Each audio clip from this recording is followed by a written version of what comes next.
வாழ்வது ஒரு முறை, வாழ்த்தட்டும் தலைமுறை. வள்ளுவர் வாக்கு யூடியூப் சேனலின் அன்பு நெஞ்சங்கள் அனைவருக்கும் இனிய வணக்கங்கள். ஈன்ற பொழுதும் பெரிதுவக்கும் தன் மகனை சான்றோன் என கேட்ட தாய் அப்படின்னு சொல்லுவாங்க. அம்மா அப்பா எல்லாருக்கும் எதுங்க சந்தோஷம்? அவங்க பிள்ளைங்க சான்றோன் அப்படின்னு ஊர் சொல்லி கேட்கணும் அப்படிங்கிற ஒரு ஆசை, கனவு, லட்சியம் தான் இருக்கும் இல்லைங்களா? ஆனா எல்லாருக்கும் இது சாத்தியப்படுதா? பலரது வாழ்க்கையில கேள்விக்குறியாகவே மாறுது. இந்த கேள்விக்குறியை ஆச்சரியக்குறியாக மாற்றியமைக்க இயலுமா? பிறக்கின்ற ஒவ்வொரு குழந்தையும் சான்றோனாக மாற்றி அமைக்க இயலுமா?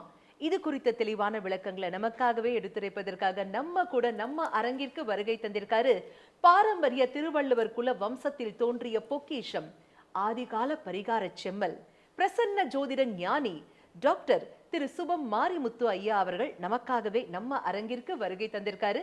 வாங்க நேர்களே, ஐயாவை சந்திப்போம். வணக்கம் ஐயா. அம்மா வணக்கங்கம்மா. வணக்கங்கம்மா. அனைவருக்கும் வணக்கம். பாரம்பரிய திருவள்ளுவர் குலவம்சம் பிரசன்ன ஜோதிடர் சுப மாரிமுத்து திருப்பூர்லேருந்து இந்த பதிவு உங்களுக்காக. நம்ம சொல்லுங்கம்மா. ஐயா, பொதுவாக சொல்லுவாங்க, குழல் இனிது யாழ் இனிது என்பர் தம் மக்கள் மழலை சொல் கேளாதவர் அப்படின்னு சொல்லுவாங்க இல்லைங்களா? குழந்தை அப்படிங்கிறது ஒரு மிகப்பெரிய வரம் போன்ற ஒரு விஷயம் இல்லைங்களா? ஆனா அந்த வரம் பலருக்கும் வரமாக அமையுதா அப்படின்னா அங்கதான் ஒரு கேள்விக்குறியை எழுதுங்க ஐயா. இப்போ அம்மா டே 1 பிரெக்னன்சி கன்ஃபார்ம் ஆகுது. டே 1ல இருந்தே இந்த கரு உருவாகிற அந்த க்ஷணத்திலேருந்து என்னென்ன விஷயங்களை ஃபாலோ பண்ணிட்டே வந்தா பிறக்க போகும் அந்த குழந்தை மிகப்பெரிய ஞானியாக சாதனை படைக்கக்கூடிய வல்லமை படைத்த ஒரு பொக்கிஷமாக பிறக்கும். கண்டிப்பாங்கம்மா. ரொம்ப அற்புதமான விஷயங்கம்மா. அதாவது ஒரு தாயுடைய கர்ப்பத்துக்குள்ள ஒரு குழந்தை பனிக்கூடத்துக்குள்ளே உருவாகும் போது அந்த குழந்தை ஒரு புண்ணிய குழந்தையாக இந்த பூமிக்கு வரணும் அப்படின்னு சொன்னால் கண்டிப்பாக நம்ம எல்லாமே தெரிஞ்சுக்க வேண்டிய விஷயம் இல்லைங்களாங்கம்மா? ஆமாங்க ஐயா. இப்போது ஒரு உதாரணங்க, இந்த காலத்தில் ஆதி காலத்துல எல்லாம் பார்த்தீங்கன்னா ஒரு குழந்தை உருவாச்சுன்னா அந்த குழந்தை உருவான உடனே வாழ்ந்துட்டு இருந்தவங்க இந்த வீட்டுக்கு வாரிசு பிறக்க போகுதுன்னு சொல்லிட்டு கணவன் மனைவி 2 பேரும் சேர மாட்டாங்க. அந்த குழந்தையை அந்த குழந்தையை நல்ல விதமாக பெற்று எடுக்கணுங்கிற ஒரு கொள்கையை மனசுக்குள்ளே வச்சுக்குவாங்க. அவர் ஷேவ் பண்ண மாட்டார். எதற்காகனா தாயே தியாகம் பண்ண போகுது. இந்த குழந்தைய பிரசவமாக வெளியே கொண்டு வந்து இந்த உலகத்தை கொடுக்கறதுக்கு தாய் 10 மாதம் தியாகம் பண்ண போகுது. மறுஜென்மம் தானுங்க. அதாவது பிரசவம்ங்கிறத அதை பிரித்து பார்த்தீங்கன்னா பிறக்கலினா சவம். எப்படிங்கம்மா? உண்மையா? பிரசவம் ஒரு பெண்ணு கஷ்டப்படுறது அந்த அன்னைக்கு அந்த குழந்தை வெளியில் வரும்போது சொல்கிறாங்க இல்லைங்களா, உயிர் போய் உயிர் வந்துன்னு சொல்கிறாங்கல்லங்க. ஒரு சுகப்பிரசவமானவங்களை போய் நம்ம கேட்டால் இந்த குழந்தையை நான் பெற்று எடுக்கிறக்குள்ளே நான் பட்ட பாடு, நான் என்னுடைய அம்மா கிட்ட குடித்த பாலே எனக்கு நான் கக்கிட்டேன் அப்படி சொல்லுவாங்க இல்லைங்களா? அவ்வளோ ஒரு விஷயம் அதில் இருக்குதுங்க. ஒரு குழந்தைய வெளியே கொண்டு வரதுன்னா அப்போ அந்த ஒரு உயிர் உருவாகிறதுக்கு ஒரு உயிர் போய் ஒரு உயிர் வந்த மாதிரி தான் பிரசவம். அது பிறக்கலினா சவம், அதுதான் பிரசவம். அந்த காலத்தில் பேரே எதுக்காக அப்படி வச்சாங்கன்னா, நீ இந்த உலகத்தில் பிறந்துட்டேன்னு சொல்லி போட்டு ரொம்ப இது பண்ண வேண்டாம். ஒரு நாள் நீயும் பிறந்துட்ட, ஆனால் ஒரு சவமாகத்தான் போகிற. அதனால் நீ இருக்கும் 120 வருஷ காலத்தில் புண்ணியத்தோடு வாழ்ந்துட்டு போகணும். அதுக்கு தாய்க்கும் பிள்ளைக்கும் சேர்ந்து வச்ச பேர் தான் பிரசவம். அருமை ஐயா, அருமை. ஆமாங்க. என்னங்க, அதனால் அது பிறக்கும் சவம். அப்போ பிரசவங்கிறத அந்த காலத்தில் தாய் துடிக்கும் போது அந்த காலத்தில் சிசரின் கிடையாது, ஸ்கேனிங் கிடையாது, மருத்துவம் வீட்டிலையே பண்ணுவாங்க. நிறைய குழந்தைங்க வீட்டில் தான் மருத்துவம் பார்ப்பாங்க. அவங்க கத்தி கதறி அழுது அந்த குழந்தையை வெளியில் கொண்டு வந்து அவங்க வீட்டுக்காரர்கிட்ட காமிக்கும் போது படாத கஷ்டப்பட்டு தான் அந்த குழந்தை வாரிசை கொண்டு வந்து காமிப்பாங்க. அப்போ இவ்வளவு ஒரு பெரிய ஒரு விஷயம் அதுக்குள்ளே ரகசியமாக இருக்குதுங்க. அப்படி இருக்கும்போது இந்த தாய் 10 மாதம் எந்த தோஷங்கள் இல்லாமல் ஒரு புண்ணிய குழந்தையாக இந்த உலகத்துக்கு வரணும் அப்படின்னு சொன்னால், தாய் முதல் மாதம் அப்பா தான் உருவாக்குனார். முதல்ல உயிர் கொடுத்தவர் அப்பா, சுமந்தது தாய். அப்போ இந்த உயிர் கொடுத்தவர் அப்பான்னா அப்பாவுக்கு ஜோசியத்தில் ஜாதகத்தில் போய் பார்த்தா சூரியன் தான் அப்பா. அப்போ 10 மாதத்தில் முதல் மாதம் 30 நாளும் கரு உருவான உடனே சூரிய நமஸ்காரம் செய்யணுங்க. யாருங்க? பெற்ற தாய். அவங்களுக்கு தொப்புள் கொடி உறவில் இருந்து அந்த தாய்க்கு சூரிய நமஸ்காரம் செய்தால் அந்த உலகத்தில் 30 நாளும் ஆத்மாகாரகன் சூரியன் உள்ளுக்குள்ளே ஒரு ஆத்மா உயிரோடு வாழுது. அப்போ அந்த சூரியனுடைய பிம்ப சக்தி தாயோட கருவறைக்கு சப்போர்ட்டாக இருந்தால் அந்த குழந்தை நல்ல ஆத்ம பலத்தோட பிறக்குமா. அதுக்கு சூரிய நமஸ்காரம் முதல் மாதம் தாய் வந்து பண்ணணும். நிச்சயமா சூரிய நமஸ்காரம்னா யோகால காமிக்கிற மாதிரி எக்ஸசைஸ் கிடையாது. சூரிய பகவானை கையெடுத்து வணங்குவது இல்லைங்களா ஐயா? ஆமாங்கம்மா. நீங்கள் நின்னிடத்துலையே நீங்கள் சூரிய நமஸ்காரம் செஞ்சுங்க. என்னுடைய வயிற்றில் வரக்கூடிய குழந்தைக்கு அப்பாவுடைய சக்தியால் குழந்தை பிறந்ததுனால இந்த குழந்தை என்னுடைய வயிற்றுக்குள்ளே பிறந்து சூரியனுடைய சக்தி நல்லா இருக்கணும்னு சொல்லி அவங்க பிரார்த்தனை பண்ணி அந்த மாதம் பண்ணணும். 2வது மாதங்க, அந்த 2வது மாதம் வரும் இல்லைங்களா, அந்த 2வது மாதத்தில் எல்லாரும் சூரிய நமஸ்காரம் செய்திருக்காங்க. இன்னைக்கு வரைக்கும் சந்திர நமஸ்காரம் செய்திருக்காங்களா? இல்லை. அப்போ பௌர்ணமி அன்னைக்கு நிலாவை பார்த்து சாமி கும்பிடுறாங்க, ஒரு நாள் பண்ணுறாங்க. ஆனால் எல்லா நாளும் நிலா வருது. யாராவது இரவில் சாமி கும்பிட்டுருக்காங்களாங்க? சந்திரன் திசை 10 வருஷங்க. அப்போ தாய் உடைய கற்பத்தில் இருக்கிறதும் 10 மாதம். அப்போ சந்திரன் திசை 10 மாதம் 10 வருஷம், தாயும் அந்த பிள்ளையும் அந்த 10 மாதத்துக்குள்ளே குழந்தை உருவாகுது. அப்போ சந்திரனுக்கும் இந்த தாய்க்கும் ஒரு தொடர்பு இருக்குது. அப்போ இரவு நேரத்தில் டெய்லியும் தினம் நான் தாயாக போகிறேன், இந்த குழந்தை நல்லபடியாக பிறந்து வம்சத்தை இந்த ஊருக்கு நான் பெற்று நல்லபடியாக புண்ணிய குழந்தைய காமிச்சு என்னுடைய வம்சத்துக்கு நான் இந்த ஊரில் வந்து விளக்கேற்ற வந்து இந்த வீட்டுக்கு நான் வந்து குழந்தை பாக்கியம் இல்லைன்னு இல்லாமல் நான் இந்த குழந்தைய இந்த உலகத்துக்கு நல்லபடியாக பெற்று எங்கள் பிறந்த வீட்டுக்கு புகுந்த வீட்டுக்கு ஒரு பெருமை சேர்த்துறக்காக இந்த தாய் 10 மாதம் பேர் கிடைக்கணும்னா அந்த 30 நாளும் சந்திர நமஸ்காரம் செய்யணும். 2வது மாதம். ஆமாங்க. 2வது மாதத்தில் தாய் வந்து சந்திர நமஸ்காரம், தந்தைக்கு வந்து சூரிய நமஸ்காரம். இது முதல்ல அதனால தான் சூரியனும் சந்திரனும் அது இணைஞ்சது அம்மாவாசைன்னு சொல்லுவாங்க. அன்னைக்கு உலக இருட்டுன்னு சொல்லுவாங்க. காலப்போக்கில் அம்மாவாசைன்னு மாற்றிட்டாங்க. அது அம்மா ஆசை. அது அம்மா ஆசை. அம்மா ஆசை. அது ரொம்ப புதுமையா இருக்கு ஐயா கேட்கவே. நேர்கோட்டில் வருதுன்னு சொன்னாங்கல்லங்க. அப்போ சூரியனும் நேர்கோட்டில் வருது, சந்திரனும் நேர்கோட்டில் வர்றாங்க. அவங்க 2 பேரும் அப்போ அப்பா அம்மா 2 பேரும் சேரக்கூடிய நாள் அன்னைக்கு உலகமே இருட்டுங்கிற மாதிரி கருவறை இருட்டாக இருக்கிறனால தான் அம்மா ஆசை. அது காலப்போக்கில் அம்மாவாசைன்னு பேர் வந்துருச்சு. வா, அருமை ஐயா, அருமை.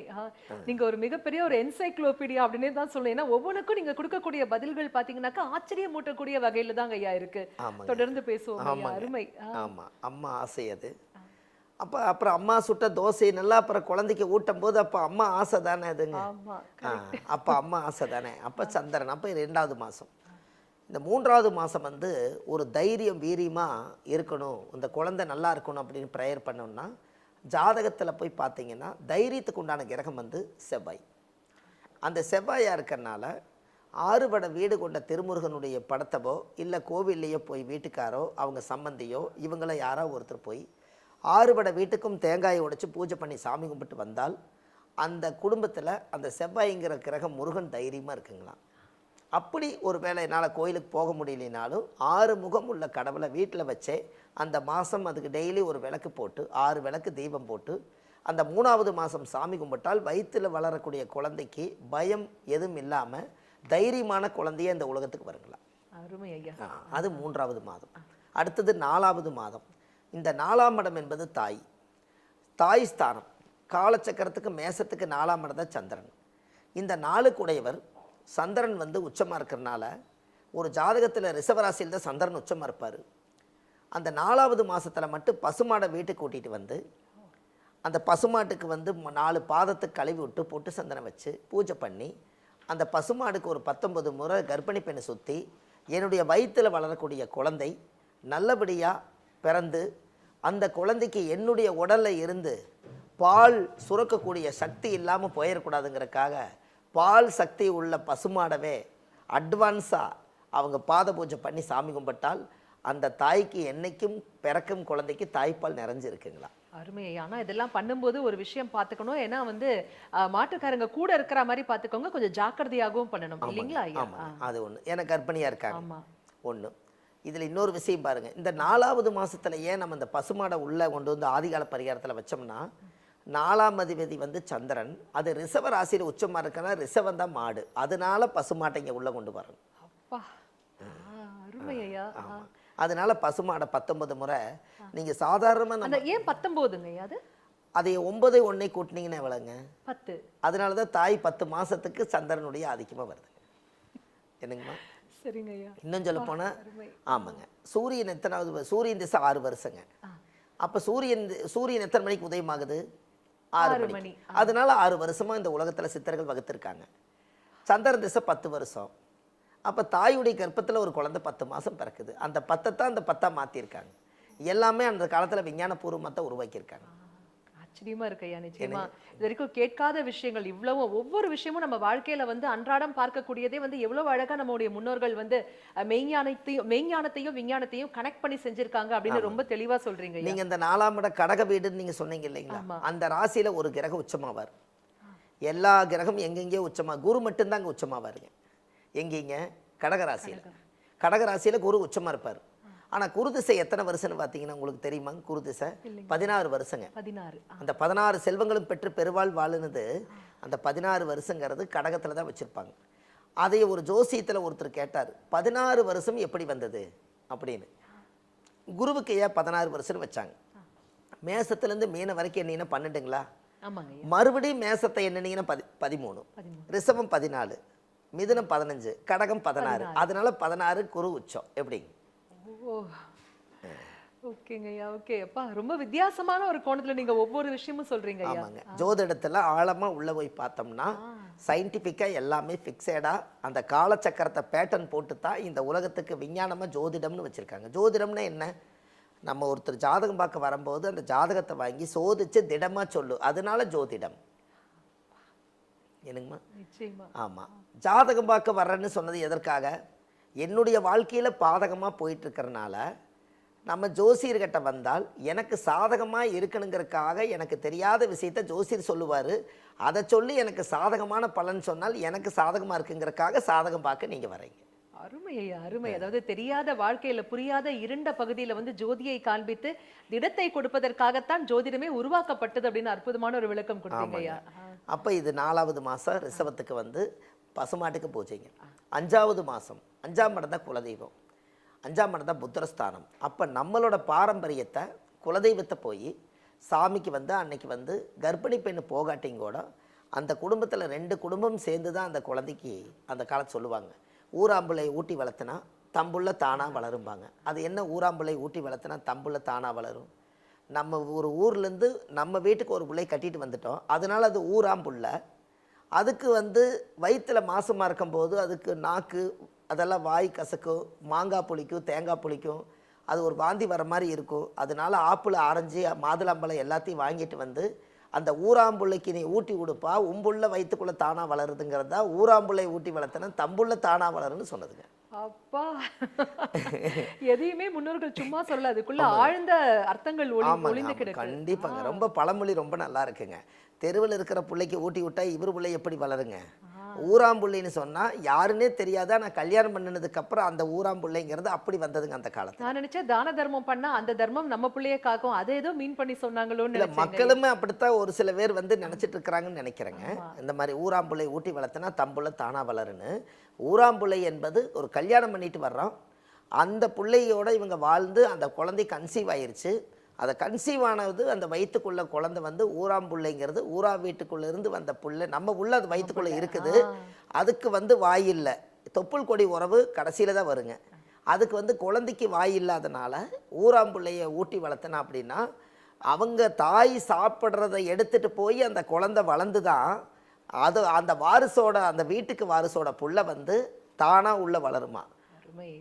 அது அந்த விளக்கங்கள் வந்து கொஞ்சம் நீங்கள் தெளிவுபடுத்திக்கணும். அப்போ தான் மக்களுக்குமே இதுக்கு ஒரு இல்லைங்களா? ஆமா, இல்லாட்டி புரியாம எல்லாரும் என்ன சொல்றது, அப்படியே குருட்டாம்போக்குக்கு சொல்லிட்டே இருப்பாங்க. ஆனா அதற்குள்ள இருக்கக்கூடிய அர்த்தங்கள் புரிந்து கொண்டு சொன்னால் மட்டுமே வாழ்க்கை சிறக்கும் இல்லைங்களா? ஆமாங்க. அப்போ அந்த 5வது வந்து அந்த குலதெய்வம். அப்போ அந்த ஊராம்புள்ளைன்னா அப்போ பாருங்க அந்த வீட்டுக்கு மருமகள் அப்படின்னு சொல்லுவாங்க.